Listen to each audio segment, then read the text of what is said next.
Hi, in this video, we'll be learning how we can use dictionaries to format strings.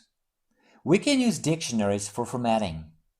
We then pass the dictionary preceded by a double star to the format method. So, here we have a dictionary. Address equals. This is a dictionary. Now we'll use the keys as keywords in the format fields and values will be read in the dictionary. So, we can use it like this. Print. We stayed at 21. Here we have the street, in city, country. Format. And here we pass just one argument, which is the dictionary. We have to precede it with a double star. And now, the values of the keywords will be checked in the dictionary. So, here is the result. We stayed at 21 Avenue des Champs-Élysées, this is the street. In Paris, this is the city. France, this is the country. So what just happened here is the double star address was automatically translated into something like this. Country equals France, city equals Paris, street equals Avenue des Champs-Élysées. So this is what we would normally use as keyword arguments inside the format method. Here instead, using the dictionary.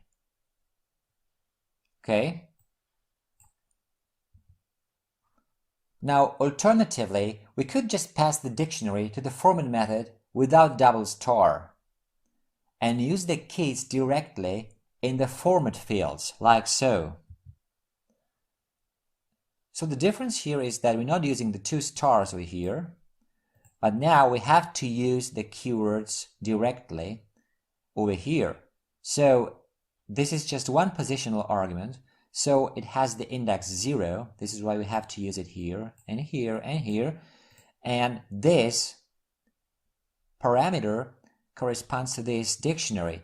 So we can use the keywords from this dictionary.